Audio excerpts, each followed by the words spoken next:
मैं वृंदावन आई कान्हा राधा राधा बोल के, मैं वृंदावन आई कान्हा राधा राधा बोल के।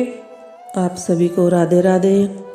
आओ हम सब मिलकर आज कार्तिक महात्म्य के 24वें अध्याय की कथा कहेंगे। ऋषि पूछने लगे, हे सूत जी, बड़े आश्चर्य की बात है कि अदिति अग्नि में नहीं जली।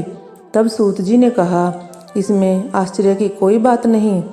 जिस भगवान के स्मरण मात्र से सब संकट दूर हो जाते हैं, उनका ध्यान करने वाले भक्त को कौन कष्ट दे सकता है। जब अग्नि शांत हो गई, तब चक्र सुदर्शन धारण करने वाले भगवान विष्णु स्वयं अदिति के सामने प्रकट हो गए और कहने लगे कि हे देव माता, तुम्हारे इस कठिन तप से हम बहुत प्रसन्न हैं, इसलिए वरदान मांगो, तुम्हारा कल्याण होगा। तब अदिति ने हाथ जोड़कर भगवान की स्तुति की, हे भगवान, जिनके स्मरण मात्र से सब क्लेश नाश को प्राप्त हो जाते हैं, जिनके चरण कमलों की सेवा करके भक्त लोग परम सिद्धि को प्राप्त हो जाते हैं, यज्ञ में स्थित यज्ञ के प्रबोध करता, जिनकी माया को ब्रह्मादिक देवता भी नहीं जान सकते, जिनके मन से सूर्य चंद्र, मुख से ब्राह्मण, भुजाओं से क्षत्रिय, जंघा से वैश्य तथा पैरों से शूद्र उत्पन्न हुए हैं, ऐसे भगवान को नमस्कार है। भगवान, देवता, नदी, समुद्र आप ही हैं, इसलिए आप मेरे पुत्रों की रक्षा कीजिए। हे भगवान, आप अंतर्यामी हैं, सभी कुछ जानते हैं, इसलिए मेरे पुत्रों को अकंटक राज्य दीजिए। अदिति के ऐसे प्रेम भरे वचनों को सुनकर भगवान कहने लगे कि हे देव माता, हम ही तुम्हारे यहाँ जन्म लेकर तुम्हारे पुत्रों की रक्षा करेंगे।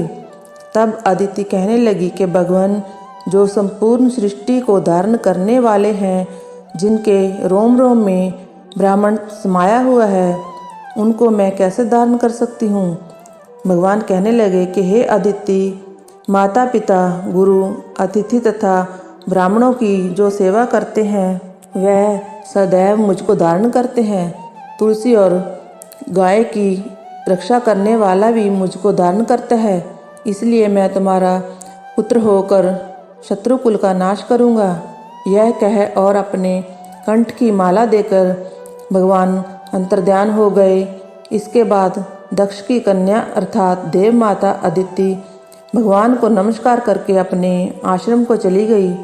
इस प्रकार अदिति ने शंख चक्र, गदा, पद्म तथा कमंडल धारण किए हुए हजारों सूर्य के समान तेज वाले कमल नयन पीताम्बरधारी मुनियों द्वारा स्तुति किए गए दैत्यों के नाश करता, भक्तों के प्रिय वामन भगवान को पुत्र रूप में देखा।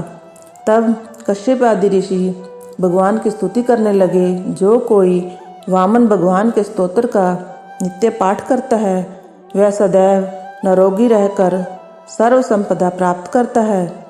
तब वामन भगवान बोले, हे पिताजी, हम प्रसन्न हैं, आपका कल्याण हो, आपके समस्त मनोरथ पूर्ण हो। हमने 2 बार आपके घर जन्म लिया है और आगे भी आते रहेंगे। इतना कहकर भगवान ने बाल रूप धारण कर लिया।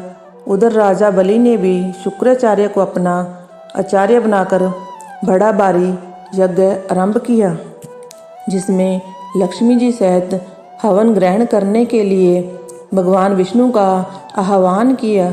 उसी समय भगवान विष्णु ब्रह्मचारी के रूप में वहां पर आ गए। भगवान के इस रूप को देखकर ऋषि लोग ज्ञान दृष्टि से उनको पहचान गए। उन्हें देखकर श्री शुक्राचार्य ने राजा बलि को एकांत में बुलाकर समझाया और इस प्रकार कथा का 24वां अध्याय समाप्त हुआ। जय जय श्री राधे श्याम। ऐसी ही बहुत सारी वीडियोस देखने के लिए चैनल को सब्सक्राइब करें और वीडियोस को लाइक करें।